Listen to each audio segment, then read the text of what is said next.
فأنا ناصح لإخواني بالصدع بالحق تبيض وجوههم. السكوت في مسألة الحزبية يضرها، فاصدع بما تؤمر وأعرض عن المشركين.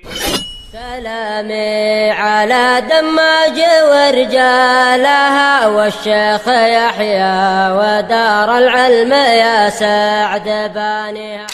وأشهد أن محمدا عبده ورسوله.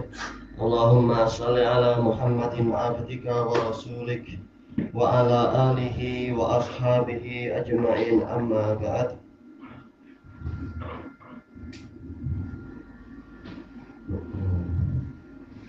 Kita sudah selesai dari pembacaan ayat 106 sampai 107 dari apa? Dari tafsir Ibnu Katsir. Kita ambil kesimpulannya yang disebutkan oleh Imam As-Sa'di. Sepertinya belum dibaca ya, punya Imam As-Sa'dinya. Ya, tentang manang sahmin ayah dan sebagainya. Qala Imam As-Sa'di, yaitu Imam As-Sa'di rahimahullah mengatakan asal dari nasakh adalah nakal, yaitu apa? Pemindahan. Ini salah satu dari makna nasakh. Dan hakikat dari nasakh adalah pemindahan orang-orang yang terbebani syariat dari satu hukum yang disyariatkan kepada hukum yang lain, atau menuju kepada pengguguran hukum tersebut. Dulu orang-orang Yahudi mengingkari penghapusan suatu syariat, dan mereka menyatakan bahwasanya hal itu tidak diperbolehkan. Dan hal itu disebutkan di dalam Taurat yang ada di tangan mereka. Tapi apa? Ini adalah tentunya apa? Dakwaan mereka saja. Kecuali kalau wawunya di sini bukan kembali kepada dakwaan mereka, tapi wawunya adalah wawu haliyah. Maknanya adalah wal hal. Padahal masalah penghapusan itu juga ada di dalam Taurat yang ada di tangan mereka. Dan itu yang betul sesuai dengan penjelasan para ulama. Di dalam Taurat sudah ada penjelasan suatu saat hukum Taurat akan dihapus oleh kitab apa? Misalkan oleh kitab Injil. Demikian pula dihapus oleh kitab Al-Quran dan sebagainya. Itu ada penghapusan di dalam Taurat. Kata Imam As-Sa'di rahimahullah, maka pengingkaran mereka terhadap nasikh dan mansukh, masalah penghapusan suatu syariat, itu adalah kekufuran dan hawa nafsu yang total. Tidak ada sandaran sama sekali. Maka Allah Ta'ala menghabarkan tentang hikmahnya di dalam penghapusan suatu syariat, bahwasanya tidaklah dia menghapus satu ayat pun atau menjadikan yaitu kami melupakannya. Ini agak bermasalah sedikit ya, karena sebenarnya ayatnya adalah dengan pola mutakallim manangsakh. Tapi karena beliau menggabungkan pakai damaj, istilahnya dalam sastra itu damaj, annahu ma yang sah min ayatin au nungsiha. Jadi apa? Perubahan dhamir. Jadi kita agak susah menerjemahkannya. Tidaklah dia menghapus satu ayat pun atau kami menjadikan lupa. Jadi agak susah polanya. Baik, makna nungsiha yaitu kami menjadikan para hamba melupakannya. Maka kami menghilangkannya dari hati-hati mereka. Lalu apa jawabannya? Kami akan mendatangkan yang lebih baik dari itu dan lebih bermanfaat untuk kalian, atau semisal dengannya. Maka Allah menunjukkan bahwasanya penghapusan suatu syariat, demikian pula pemindahan suatu hukum ke hukum yang lain, itu tidak terjadi karena kemaslahatan yang lebih kecil untuk kalian daripada yang pertama. Kenapa? Karena kurnia Allah Ta'ala itu terus bertambah. Secara khususnya adalah untuk umat ini, yang mana Allah telah memudahkan bagi mereka agama mereka dengan pemudahan yang paling tinggi. Sudah paling mudah. Kalau ingin minta tambahan pemudahan lagi, ini memang apa? Pemalas berarti. Sudah dimudahkan dari sholat 50 rakaat 50 waktu menjadi hanya tinggal 5 waktu, itu pun minta kurang lagi. Ini memang melampau. Demikian pula perkara-perkara yang lain.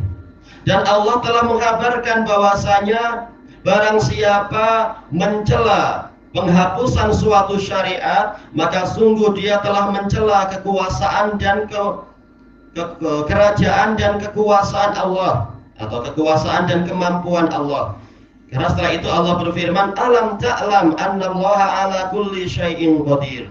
Apakah engkau tidak tahu bahwasanya Allah Maha Kuasa terhadap segala sesuatu? Kemudian alam ta'lam annallaha lahu mulkus samawati wal ard. Apakah engkau tidak tahu bahwasanya Allah itu hanya miliknya lah kerajaan langit dan bumi? Kata beliau, maka apabila dia itulah raja atau malik, itu penguasa, dia itulah penguasa untuk kalian, dia itulah yang melakukan pengendalian dan pentadbiran pada kalian.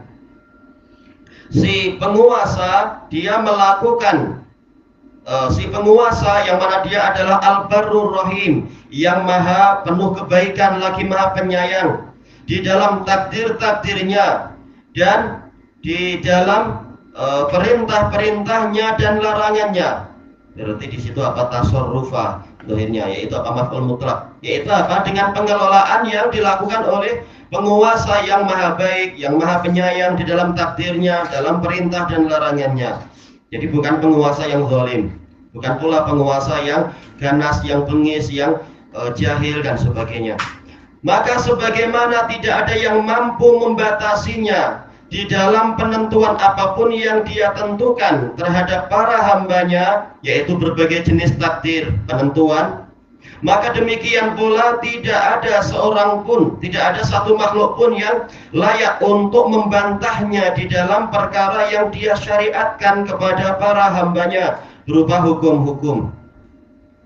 Maka si hamba itu adalah yang dikendalikan, yang diatur, yang ditadbir. Dia di bawah perintah-perintah dari Rabb-nya yang bersifat keagamaan dan juga bersifat takdir. Maka apa urusan dia dengan sikap membantah? Ya, kewajiban kita adalah sami'na wa ata'na. Kewajiban kita adalah taslim, tidak layak membantah syariat Allah sedikit pun. Siapa kita ini? Dan Allah juga adalah wali, adalah pemimpin bagi para hambanya, dan dia pula yang menolong mereka. Baik, maka hanya dia yang layak untuk ditaati. Kenapa kita taat pada orang-orang yang tidak mampu menolong kita, yaitu orang-orang kafir dan sebagainya? Maka Allah lah yang mengurusi mereka, yatawallahum, mengurusi, mengatur, memelihara dan sebagainya, di dalam menghasilkan manfaat-manfaat untuk mereka. Bahkan dia lebih sayang kepada kita daripada orang tua kita, bahkan daripada diri kita sendiri. Allah lebih sayang. Dan dia pula yang menolong mereka di dalam menolak bahaya-bahaya yang mengancam mereka.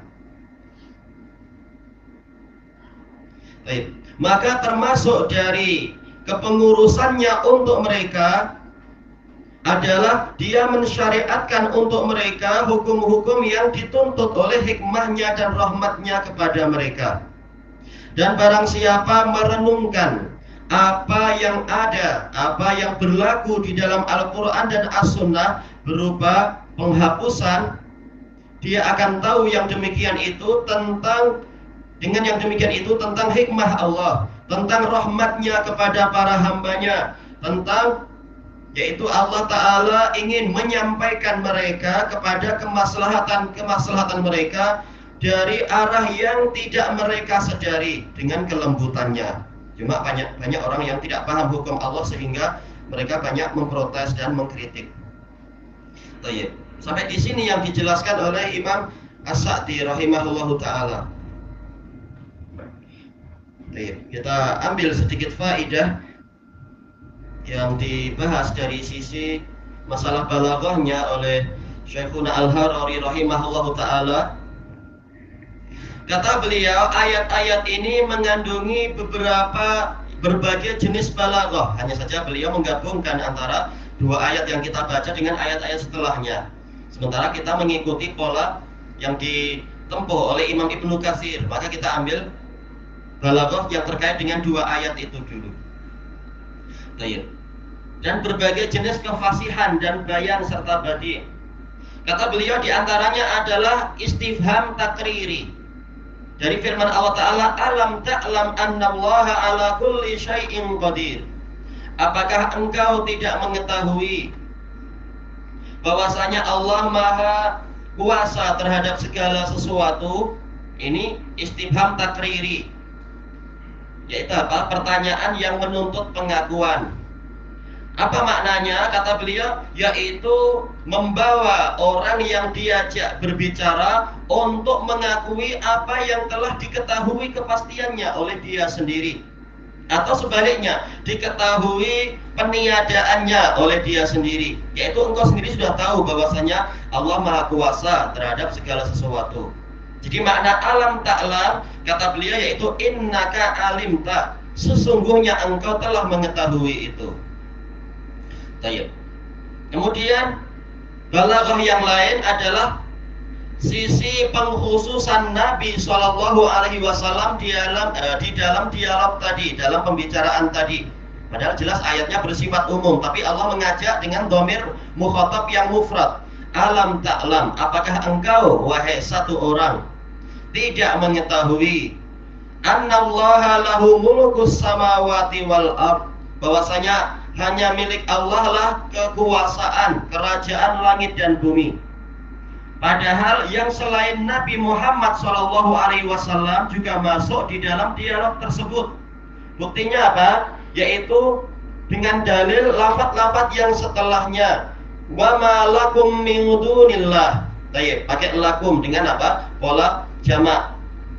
Baik. Tapi kenapa Rasul yang disebutkan di sini, kata beliau, di sini ada pengumuman bahwasanya yang dimaksud oleh Allah Ta'ala dari pembicaraan ini adalah pengakuan tentang, yaitu apa? Pengakuan berdasarkan ilmu dari orang yang beliau ajak bicara, yang mana beliau ini adalah Nabi Muhammad SAW, makhluk yang paling tahu. Baik. Makanya yang diajak bicara pada awalnya adalah yang paling pasti ilmunya, yaitu Nabi Muhammad SAW. Dia yang paling tahu tentang kekuasaan Allah. Dia sudah pernah diajak ke mana itu? Ke langit pertama, kedua, ketiga. Bahkan perjalanan itu sendiri menunjukkan kekuasaan Allah, mampu memperjalankan makhluk dengan kelajuan yang sehebat itu. Demikian pula Allah Ta'ala pernah melipat langit, melipat bumi, barat dan timurnya untuk ditunjukkan pada nabinya. Kekuasaannya sampai kemana, dan seterusnya. Jadi memang beliaulah yang paling tahu tentang Allah Ta'ala di antara para makhluk. Maka yang diajak bicara pada awalnya hanyalah beliau, karena beliau yang paling tahu tentang masalah ini. Sementara yang lain ilmunya sesuai dengan kadar yang mereka miliki. Bahkan sebagian tidak punya ilmu tentang Allah sedikit pun. Maka dia tidak layak untuk diajak bicara masalah pengakuan karena dia jahil. Walaupun tentunya semuanya masuk di sini. Kemudian kata beliau, di sini Allah Ta'ala mengkhususkan penyebutan langit dan bumi. Alam ta'lam annallaha lahu mulkus samawati wal ard. Padahal jelas Allah Ta'ala adalah menguasai dunia dan akhirat seluruhnya. Namun kenapa yang disebutkan adalah langit dan bumi? Hikmahnya adalah karena dia adalah ciptaan yang paling besar dan paling mengagumkan karakternya. Ini kembalinya kepada pengetahuan para hamba. Walaupun tentunya apa, kalau berdasarkan balaghah yang kedua tadi, Nabi jelas tahu ada makhluk yang lebih besar dari itu, yaitu kursi, yaitu arsy, dan yang lain yang hanya Allah yang tahu. Lebih besar daripada langit dan bumi. Akan tetapi kenapa yang disebutkan adalah langit dan bumi? Karena memang ini isyarat, yang diajak bicara adalah para hamba secara umum, yang mana banyak dari mereka tidak tahu masalah arsy, tidak tahu masalah kursi, kecuali setelah sampai kepada mereka ilmu tentang wahyu. Kebanyakannya tidak tahu. Baik. Makanya walaupun awal ayat itu intinya membicarakan, awal pembahasan itu mengajak bicara Nabi, tapi manakala memang ilmunya ini berlaku untuk semua, sebenarnya yang diajak bicara adalah semua, maka Allah mengajak bicara mereka sesuai dengan pengetahuan mereka, yaitu berdalilkan dengan apa yang telah mereka tahu secara pasti, yaitu masalah langit dan bumi. Makanya ini yang disebut Walaupun kekuasaan Allah bukan hanya di situ tentunya. Baik. Kemudian tentang ayat alam ta'lam annallah dan juga ayat min dunillah, yaitu disebutkannya nama Allah secara langsung. Di sini Allah Ta'ala menggunakan pola wad'ul ismil jalil maudhi'ad dhamir, meletakkan nama yang agung tadi pada posisi dhamir. Padahal tuntutan dari alur ayat adalah alam ta'lam annahu. Demikian pula apa? Min dunihi. Karena sudah ada lafaz Allah sebelum-sebelumnya. Baik. Sudah paham orang siapa yang dimaksudkan. Tapi dan tentunya apa setelah itu yang berlaku adalah dhamir. Tapi kenapa disebutkan isim dhahir secara khusus? Kata beliau, untuk mendidik rasa takut dan mendidik rasa gentar serta rasa kagum kepada Allah Ta'ala di dalam jiwa para hamba. Betul-betul diingatkan, ini Allah, bukan manusia, bukan makhluk, ini Allah. Maka kalian tidak perlu ragu lagi terhadap syariat Allah, karena ini Allah yang melakukannya. Jadi diingatkan dengan pola dhamir. Jangan harusnya apa pola dhamir, tapi diganti dengan isim dhahir agar orang ingat ini Allah. Jangan kalian lancang untuk membantah atau meragukan. Baik, kelanjutannya ayat yang setelah itu. Baik, kita baca yang disebutkan oleh Imam Ibnu Katsir. Baik. Tentang firman Allah Subhanahu wa taala, am turiduna an tas'alu rasulakum kama su'ila Musa min qabl. Apakah kalian, takdirnya adalah atau apakah kalian, yaitu karena am di sini menunjukkan apa? Sebelumnya itu ada sesuatu yang tersembunyi. Atau apakah kalian menginginkan untuk meminta kepada Rasul kalian seperti ketika Musa diminta sebelum itu, minta yang aneh-aneh, permintaan dari Israel pada Musa. Wa may yatabaddalil kufra bil iman faqad dhalla sawa'as sabil. Dan barang siapa menukarkan kekufuran dengan keimanan, sudah ada keimanan, malah apa? Dia mencari penukaran. Tabaddala wazan tafa'ala, maknanya adalah istaf'ala, yaitu meminta ganti. Meminta ganti keimanan dengan apa? Berupa kekufuran. Maka sungguh orang ini telah tersesat dari jalan yang lurus. Asalnya adalah as-sabilis sawi. Karena apa? Sawa di sini dia adalah mimbabi apa? Idhofatu an-na'at ilal man'ud. Kemudian dirubah menjadi masdar sawa as-sabil. Baik, kata Imam Ibnu Katsir, nahallahu ta'ala al-mu'minina fi hadhil ayatil karimah. Allah Ta'ala di dalam ayat yang mulia ini melarang apa? An kasrati su'alin nabiyyi sallallahu alaihi wasallam, melarang dari banyak bertanya kepada Nabi sallallahu alaihi wasallam anil asya'i qabla kauniha, tentang perkara-perkara sebelum perkara itu terjadi. Belum ada cabaran, mereka malah sudah menanyakan itu. Harusnya apa? Ketika ada cabaran, baru mereka menanyakan, wahai Rasul, ada case macam ini, gimana jawabannya? Nah, demikian, tidak perlu banyak berandai-andai. Dan ini dibahas oleh para ulama dalam masalah adab mustafti. Walaupun nanti ada perincian tentunya, tapi asalnya adalah demikian. Baik, kama qala ta'ala, sebagaimana firman Allah Ta'ala, ya ayyuhalladzina amanu la tas'alu an asya'a in tubda lakum tasukum. Wahai orang-orang yang beriman, jangan kalian menanyakan tentang perkara-perkara yang mana sifatnya sebagai berikut. Apabila hal itu ditampakkan kepada kalian akan menyusahkan kalian sendiri. Baik.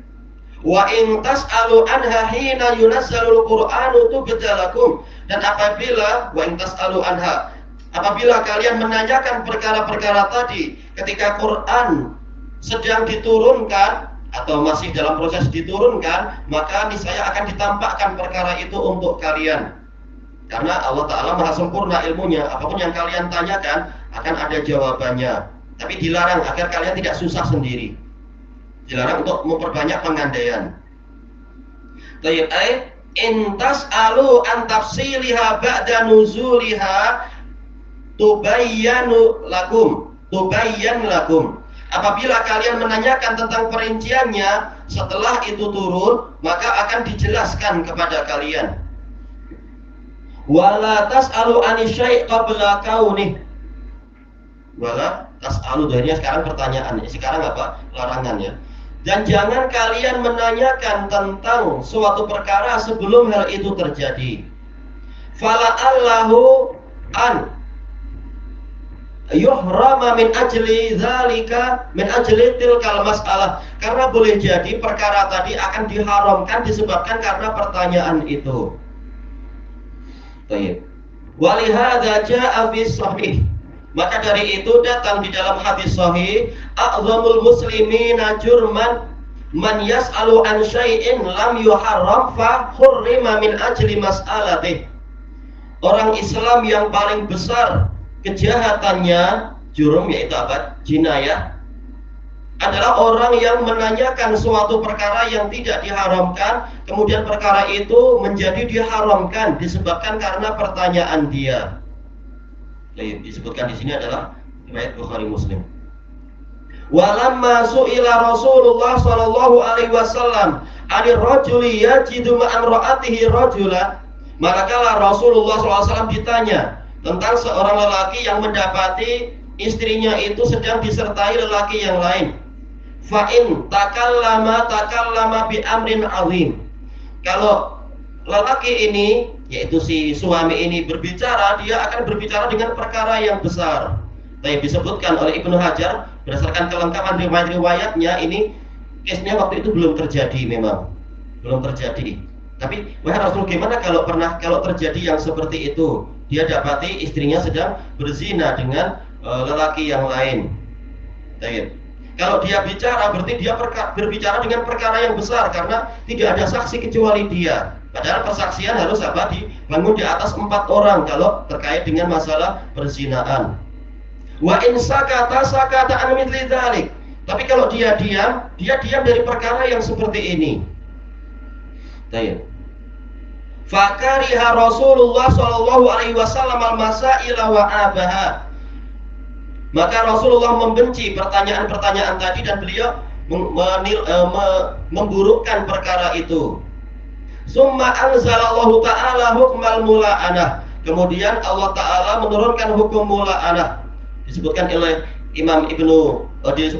Ibnu Hajar rahimahullah ta'ala dalam Fathul Bari, bahwasanya ini pertanyaan dari apa? Salah seorang dari kabilah Ansor atau sebagian dari pemimpin kabilah Ansor waktu itu.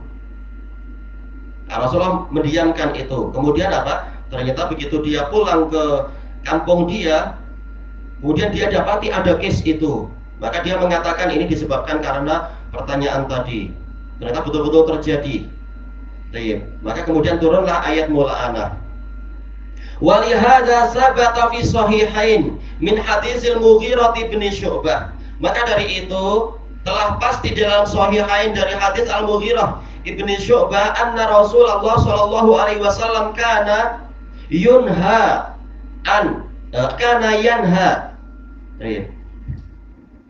Di sini tidak dua. Di tempat lain yanha ya. Yanha ya.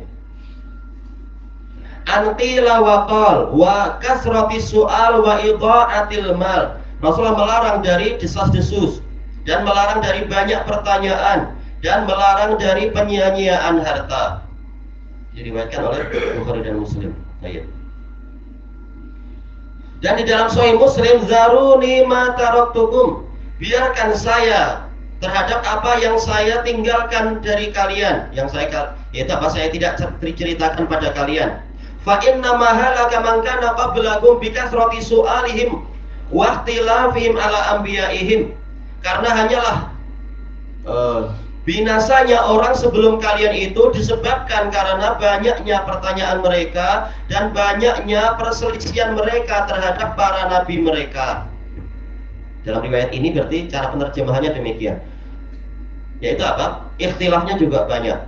Fa idza amartukum bi amrin fa'tu minhu mastata'tum. Maka apabila saya perintahkan kepada kalian dengan suatu perkara, maka dengan suatu perintah, maka kerjakan perintah tadi semampu kalian.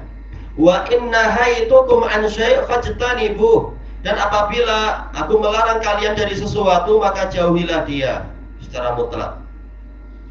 Baik. Ini dari hadis Abi Hurairah muttafaqun alaih.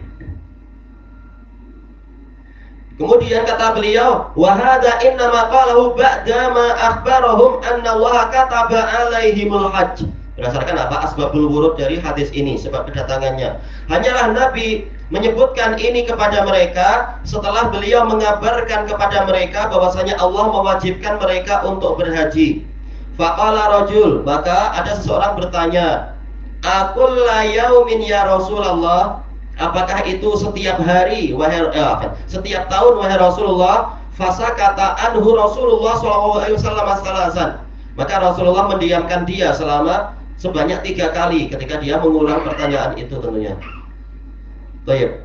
Summa qala alaihi salam la. Lalu Rasulullah menjawab, tidak tiap tahun. Walau qultu na'am la wajabat. Seandainya saya mengatakan iya, ya niscaya menjadi wajib haji setiap tahun. Walau wajabat lamastata'tum. Seandainya itu wajib demikian, pasti kalian tidak mampu. Summa qala zaruni ma taraktukum. Kemudian Rasulullah bersabda, tinggalkan aku terhadap apa yang aku tinggalkan kalian darinya. Al-hadis. Baik, makanya para usuliyun mengatakan mutlaqul amr la yaqtadi tikrar. Perintah yang mutlak itu tidak menuntut adanya pengulangan. Seperti apa misalkan, ya ayyuhalladzina amanu idza qumtum ila sholati faghsilu dan sebagainya itu. Wahai orang-orang yang beriman, apabila kalian mau berdiri untuk sholat maka berwuduklah. Ini perintah mutlak, tidak perlu jangan-jangan wuduknya 3 kali, nggak perlu. Wuduk cukup sekali, dalam artian satu rangkaian saja. Jangan setelah dari awal sampai akhir lalu wuduk lagi, lalu wuduk lagi. Oh ini sholatnya 4 rakaat, berarti saya harus wuduk 4 kali. Tak perlu itu. Baik, asal dari perintah cukup sekali aja, selesai. Adapun bilangannya sesuai dengan yang disyariatkan, bilangan dari anggota wuduknya itu. Baik. Demikian pula masalah sholat subuh, asal perintahnya cukup sekali. Tak perlu setelah sholat subuh kemudian salam lalu, oh Allah lebih banyak kita ibadah, Allah lebih suka, lalu sholat subuh lagi, tak perlu. Asal perintah adalah satu aja, sekali saja sudah cukup. Dalam satu waktu tentunya, hari berikutnya itu sesuatu yang terbaharui. Baik, kemudian beliau mengatakan di sini al-hadis. Wa hakadza qala Anas bin Malik. Demikianlah Anas bin Malik menyebutkan, nuhina an nas'ala Rasulullah sallallahu alaihi wasallam an syai'. Kami dilarang untuk bertanya kepada Rasulullah SAW tentang suatu perkara. Fakana yu'jibuna ayyatiya rajulu min ahlil badiyah. Dan kami merasa suka apabila datang seorang lelaki dari orang Badui, fayas'aluhu wa nahnu nasma. Lalu dia bertanya pada Nabi dan kami dengar. Karena apa? Pertanyaan mereka kadang banyak dan aneh-aneh. Kami ingin dapat tambahan pengetahuan. Sementara Rasulullah lebih sabar kepada orang Badui karena apa? Yaitu apa? Mereka kurang ilmu sehingga disabari, disikapi dengan sabar. Tayyibirahuna wallahu a'lam.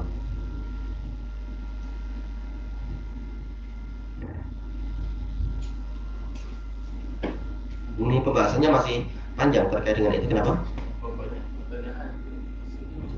Nah, itu dibahas oleh para ulama, dibahas oleh Imam Al-Ajurri di dalam kitab beliau Akhlakul Ulama yang ditahqiq oleh Syekh Yahya dan yang lainnya juga itu. Yaitu apa? Ini adalah ketika wahyu masih turun, sedang turun wahyu itu. Dikhawatirkan nanti apa? Kalau orang terlalu banyak bertanya akan datang wahyu berikutnya dan berikutnya yang berlipat-lipat seperti yang pernah terjadi di zaman Bani Israel itu. Asalnya perintahnya sederhana, innallaha ya'murukum an tadhbahu baqarah. Mutlak aja, sembelih lembu. Tapi ketika mereka banyak bertanya akhirnya jadi semakin susah dari sisi warnanya, dari sisi karakternya, dari sisi ini dan itunya. Akhirnya susah, hampir-hampir mereka tidak mampu mengerjakannya. Adapun setelah setelah wahyu itu sempurna, maka kata Imam Al-Ajurri dan lain-lain boleh orang bertanya sesuai keperluan. Adapun kalau tidak sesuai keperluan maka ini tidak perlu, kata mereka. Karena apa? Kalau nanti memang betul-betul terjadi, maka ketika itu pasti Allah akan memberikan taufik kepada ahli ijtihad untuk berijtihad. untuk apa mendapatkan jawaban yang tepat. Tapi ketika belum terjadi tidak perlu.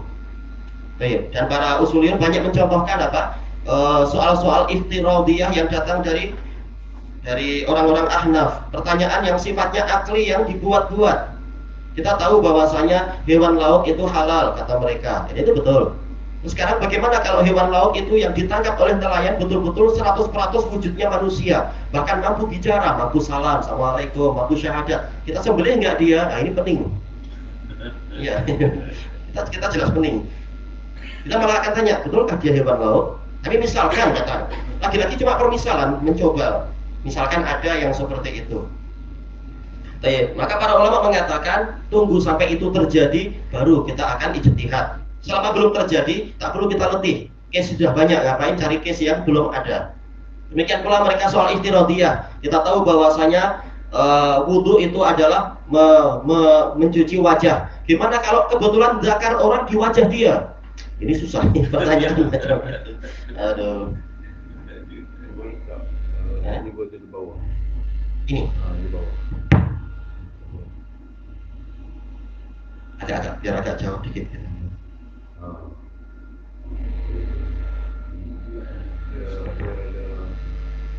Karena manusia elektronik.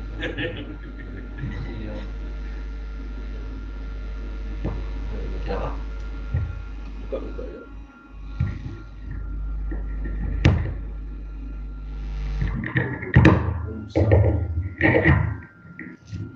Panjang tu wayang.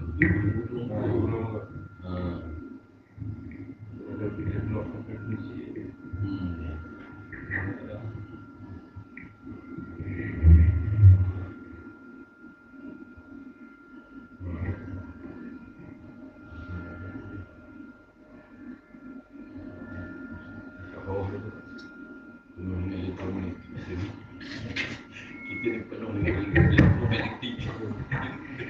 Iya, dari nikmat Allah Ta'ala adalah tidak dijadikan semua makhluk itu dalam satu dimensi dan dalam satu frekuensi. Kalau semuanya jadi satu, pening kita, penuh bumi ini memang. Channel itu mengeluarkan frekuensi, dia magnet tu menangkap, jadi dia dekat kalau sound. Kalau berdekatan memang jadi saling mengganggu. Juga ada yang percaya apa di mana sisi rahmat Allah itu pada hukum yang sifat hudud. Hudud. Ya. Rahmat Allah Ta'ala dari sisi hudud. Coba anak tengok karena apa? 32 menit 1 deras, tapi nggak apa. Yaitu sebagaimana yang Allah Ta'ala isyaratkan, walakum fil qisasi hayatu ya ulil albab. Dan kalian memiliki kehidupan di dalam kisos, wahai orang-orang yang memiliki mata hati. Yaitu apa? Dengan adanya kisos, misalkan hudud dalam artian kisos, yaitu apa? Pembunuhan dibalas dengan pembunuhan, maka ini justru mendatangkan kehidupan. Berapa banyak orang yang dia membunuh sekian tidak dibunuh, akibatnya mangsa berjatuhan terus menerus dengan alasan kita tidak berhak untuk membalas dendam dan kita tidak berhak untuk, kata orang-orang kafir barat yang jahil-jahil itu, kita tidak berhak untuk mencabut nyawa seseorang. Tayyib, itu menurut kalian tidak berhak, tapi kalau Allah sudah memberi hak mau apa? Tayyib. Dan dari sisi yang lain juga ala syubhat mereka, dan itu selalu disubhatkan terus di syubhat yang ditunjukkan, yang disebutkan oleh orang-orang Kristian yang juhal itu, yaitu pembalasan dendam tidak menyebabkan orang yang mati itu hidup lagi. Betul, tapi alasannya bukan itu. Bukan dendam tujuannya untuk menghidupkan lagi orang, tapi adalah untuk menyelamatkan jiwa orang lain. Agar apa? Pembunuh ini tidak lagi membunuh dan membunuh, karena suatu dosa itu akan menarik pada dosa berikutnya. Terutama kalau dosanya itu karena memang dia hawa nafsu, dia akan merasakan nikmatnya membunuh, jadi hobi, jadi psikopat, jadi dan seterusnya, hasil dari apa? Pendidikan sekuler. Orang ilmunya semakin tinggi justru apa? Malah semakin jadi psikopat, makin banyak kes-kes psikopat. Kenapa? Dia malah menjadikan itu sebagai suatu kenikmatan, sebagai karya seni, sebagai dan seterusnya. Tapi kalau ada kisos, maka dia akan tertahan dari itu. Yaitu apa? Dia dihukum mati sesuai dengan kadarnya, mencabut nyawa ya, dicabut nyawa dia istilahnya. Setelah itu apa? Orang selamat dari kejahatan dia, dari satu sisi. Dari sisi yang kedua, kenapa Allah memerintahkan kisos itu disaksikan orang lain? Agar orang-orang lain juga yartadi, yaitu tertahan dari melakukan yang seperti itu. Dari apa? Dia akan mengambil pelajaran. Oh, kalau bunuh orang lain nyawanya melayang. Oh, saya tak mau lah. Tapi kalau yang terjadi adalah pendidikan kufar yang penuh dengan baik sangka pada ilmu mereka dan perasaan mereka, tapi buruk sangka pada hukum Allah, maka selain si penjahatnya ini juga menikmati dan ingin melakukan yang berikutnya, maka orang lain juga akan ikut menikmati. Oh, ternyata membunuh itu malah jadi famous ya, terkenal di koran-koran, di surat kabar. Dia membunuh, kemudian dia memberikan lambang apa nggak tahu istilahnya, lambang butterfly. Jadi terkenal, orang jadi takut. Oh, saya mau buat macam itulah, lambang cicak lah misalkan atau apa. Jadi pembunuh yang terkenal dengan logo cicak dan seterusnya. Akhirnya orang yang lain ikut meniru, yang lain lagi ikut meniru dan seterusnya. Apalagi kalau mereka tahu bahwasanya hukuman itu terlalu lemah, maka orang yang ingin membunuh jadi suka membunuh orang lain. Jadi, maka di dalam kisos, walaupun harus membuang satu orang, sebagaimana dia sudah membuang orang lain, maka di dalamnya ada kehidupan untuk orang-orang yang lain, selamat dari orang itu dan selamat dari orang yang seperti itu. Ini adalah hikmah yang besar. Demikian pula hudud yang lain, masalah pencurian misalkan. Tangan dia dipotong, salah sendiri karena dia mendolimi harta orang lain. Orang lain sudah pagi petang siang malam banting tulang istilahnya untuk cari shilling demi shilling, sen demi sen. Enak aja dia mencuri sesukanya. Maka kalau tangannya dipotong, maka orang lain akan selamat. Selamat dari apa? Selamat harta dia dari orang itu, dan selamat dari pencuri-pencuri yang seperti itu, atau selamat dari orang yang di dalam relung jiwanya itu ada keinginan untuk mencuri. Atau orang yang tidak ada keinginan mencuri tapi karena putus pekerjaan, kurang harta, akhirnya terdetik di dalam hatinya, terbersih dalam hatinya keinginan untuk mencuri. Dia lihat hukumannya toh ringan, nanti kalau masuk penjara malah saya dapat sekolah free dalam penjara, jumpa para pencuri yang hebat-hebat, ilmu saya berlipat, seperti case di Indonesia itu Selamat Gundul. Dia pandai sekali mencuri. Ditanya, kenapa Anda boleh punya teknik ini? Oh, saya di penjara jumpa para tokoh-tokoh besar, masing-masing punya teknik mencuri. Saya belajar ke banyak orang, teknik saya jadi paling hebat. Nah, itu hasilnya. Kenapa? Karena sejak awal tidak dihukum seperti yang sebenarnya, yang seharusnya. Hikmahnya banyak sekali. Intinya adalah apa? Wa asa an takrahu syai'a wa huwa khairul lakum wa asa an tuhibbu syai'a wa huwa syarrul lakum wallahu ya'lamu wa antum la ta'lamun. Boleh jadi kalian membenci sesuatu padahal itu lebih baik bagi kalian, dan boleh jadi kalian menyukai sesuatu padahal itu buruk bagi kalian. Allah tahu dan kalian tidak tahu. Dan prakteknya sudah sering disebutkan oleh orang-orang kafir sendiri, walaupun mereka mencela syariat Islam dan sebagainya, tapi begitu mereka yang jadi mangsa, mereka malah ingin balas dendam. Lupa dengan kritikan mereka terhadap syariat Islam. Mereka betul-betul ingin membunuh, mencincang dan sebagainya. Demikian pula apa? Seperti case-case yang di Indonesia itu, orang-orang juhal yang menentang syariat Islam. Tapi begitu rumah dia yang kecurian dan pencurinya tertangkap, namun pencurinya dibakar, ternyata hukumnya lebih ganas lagi itu. Dan seterusnya. Demikian pula masalah perzinaan dan sebagainya. Ketika belum kena, memang mereka banyak bicara. Oh, ini hukum rimba kata mereka. Oh, ini adalah hukum yang liar. Oh, ini tidak sesuai dengan hak asasi manusia. Begitu mereka yang kena, ternyata mereka lebih ganas lagi, lebih busuk. Istilahnya apa? Lebih kejam hukumannya daripada hukum yang Allah Ta'ala tetapkan. Jelas hukum Allah tidak busuk, tapi maksudnya praktek mereka justru keji sekali dan seterusnya. Baik. Mereka bilang hak asasi, padahal apa? Dari mana mereka mendapatkan hak asasi itu? Mereka hamba Allah. Hanya Allah yang berhak memberikan hak dan kewajiban, terserah Allah, bukan mereka yang berpandai-pandai masalah itu. Dan seterusnya. Hikmahnya banyak sekali di dalam kisos. Makanya disebutkan, dan ini Anda baca di dalam berita itu, di dalam buku, kurang lebih Anda baca 20 tahun yang lalu, perbandingan antara Saudi dan Amerika. Saudi yang banyak dicela karena hukumnya keras dan sebagainya, padahal cuma ikut hukum Islam. Tapi dalam 30 hari, dalam 1 bulan, hanya ada 1 laporan kes wanita dirogol. Tapi di Amerika yang mengagungkan kemerdekaan, kebebasan, dan seterusnya, dalam 1 menit dilaporkan ada kurang lebih 30 kes perogolan. Nah, mana yang lebih baik? Mana yang lebih terhormat para wanitanya, lebih selamat dan sebagainya. Bukan dalam 1 hari, dalam 1 menit. Berarti 1 jam berapa? Berarti dalam 1 hari berapa? Dalam 1 bulan berapa? Itu yang dilaporkan. Gimana yang nggak dilaporkan? Demikian pula masalah pencurian dan seterusnya. Keamanan besar di dalam syariat Islam kalau diterapkan. Tapi di negeri orang kufar, banyak teman-teman Amerika bilang negara kami tampak hebat, tampak semuanya bebas. Tapi ternyata kami jadi merasa tidak bebas. Polis-polis dan tentara sering harus diletakkan di jalan-jalan karena terlalu banyak pencurian, perompakan dan seterusnya. Nah, itu hasil dari pemikiran barat yang dipaksakan, hasilnya rusak. Dan orang tidak lagi aman justru. Nah, di dalam syariat Islam kalau diterapkan justru orang memperolehi keamanan, memperolehi keadilan dan seterusnya. Wallahu a'lam. Walhamdulillahirabbil alamin.